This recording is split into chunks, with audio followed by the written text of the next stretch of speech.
Oui, bonjour, je me présente, hein, je m'appelle Yvonique Cariou, je suis chef de travaux au lycée Olivier Guichard à Guérande. Si vous regardez cette vidéo, c'est parce que vous êtes curieux de savoir un petit peu ce que c'est que ce site de réservation de mini-stage, donc je vais vous le présenter. Euh, Pourquoi j'ai fait ça? Alors il faut savoir que c'est un site que j'ai utilisé, un site qui existait déjà, qui était gestion des réservations. Ça s'appelait le GRR et en fin de compte j'ai rajouté des fichiers, modifié quelques-uns aussi pour pouvoir adapter ce site de réservation GRR à des réservations de mini-stage. Donc comment ça se passe?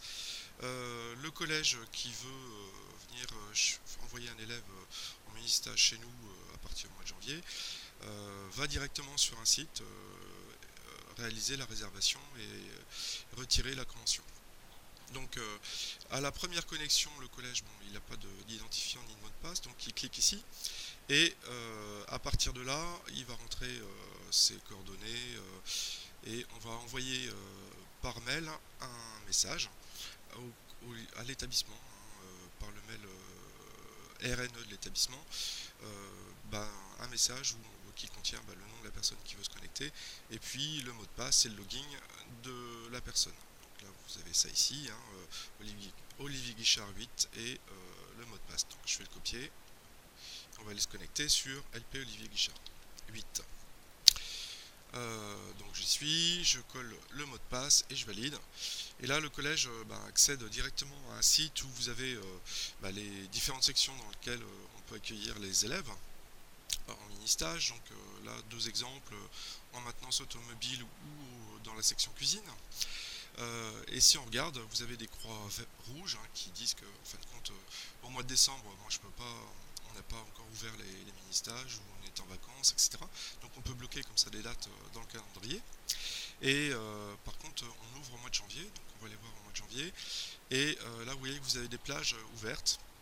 Si je clique par exemple sur le 6 janvier, on va se retrouver avec des plages qui définissent en fin de compte le nombre d'élèves qui sont accueillis ce jour-là en cuisine.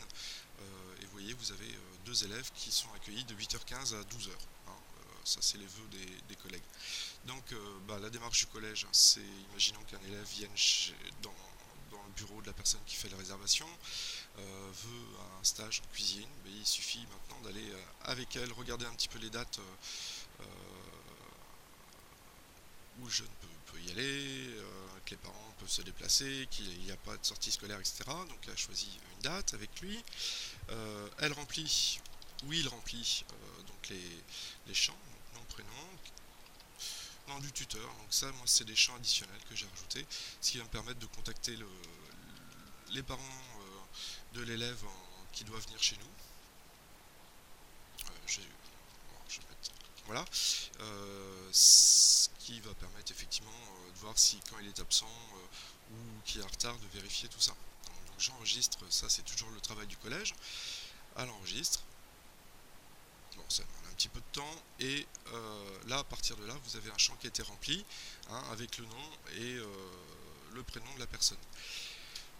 Deuxième travail du collège, c'est qu'en recliquant sur le nom de la personne, il peut imprimer la convention. Alors là, en fonction des droits qu'on accorde, on peut modérer ce système, mais moi je le laisse comme ça libre. Donc ça veut dire que au même moment, en 10 minutes, en fait, compte le collège repart avec la convention signée de ma part et avec les champs remplis ici. Donc ça, c'est chacun voit un petit peu sa configuration. Là, vous avez une convention qui est complètement où il manque tout le texte. Donc ça, c'est à chaque établissements qui voudront installer l'application Ministage de modifier la convention. Mais vous avez tous les éléments qui sont ici. Donc ça c'est voilà, le travail du collège, il repart avec la convention et pour elle c'est quasiment terminé. Euh, Qu'est-ce qui va se passer dans le même temps? C'est que si je regarde ma boîte de messagerie, voilà, ouais, c'est ici. On va, en fin de compte, le système envoie des mails en disant voilà, vous avez fait une réservation. L'élève un tel a bien été réservé, donc ça confirme la réservation par mail au collège. Et en même temps, moi j'ai configuré le site pour que en cuisine, un enseignant soit prévenu.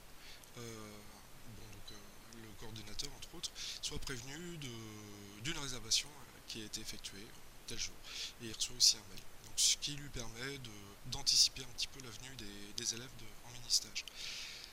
Voilà, donc ça se termine, c'est le travail du collège, donc il peut faire autant de réservations qu'il veut dans les différentes sections. Maintenant, si je me déconnecte et je me log en tant qu'enseignant, je crois que c'est celui-ci, donc l'enseignant qui était prévenu du mini-stage, il peut retourner effectivement voir l'élève qui c'est, etc. Et puis lui, il a un deuxième panneau qui s'ouvre où il peut rentrer plusieurs choses. Déjà, si l'élève n'est pas venu, il peut mettre absent, insérer un enregistrement et envoyer l'évaluation à l'élève d'origine. Voilà, donc ça prévient dès le matin que l'élève n'est pas venu en mini-stage. Mais il peut aussi, en fin de mini-stage, compléter cette petite évaluation qui est ce qu'elle, est-ce qui elle vaut ce qu'elle vaut, mais enfin bon, elle existe. Donc si je mets à jour, vous allez voir, ouais, donc là ici, et j'envoie l'évaluation au collège. Donc le collège va recevoir une évaluation. Voilà, donc les mini-stages, comment je les gère aujourd'hui grâce à ce système. Bon, vous avez dans le lien du mail que dans le mail que je vous ai envoyé, vous avez un lien qui donne accès à un site où vous pouvez télécharger l'application, elle est gratuite, parce que c'est un libre, je laisse libre complètement. Vous pouvez télécharger EasyPHP qui va permettre de faire tourner l'application mini-stage sur un serveur. Ce qu'il faut savoir aussi, c'est que le serveur, si vous l'installez dans votre établissement, il faut un serveur configuré de telle manière à ce que les établissements extérieurs puissent accéder au serveur. Donc ça, c'est une petite manip à réaliser par des informaticiens. Bon, et puis dans ce site aussi, vous avez toutes les vidéos, comment installer EasyPHP mini-stage, et puis comment la configurer. Voilà. Donc je vais vous laisser avec ça. Moi je suis disponible dans le mail, vous aurez mes coordonnées, donc il ne faut pas hésiter à m'appeler. Voilà, si je suis disponible, je répondrai volontiers. Merci, au revoir.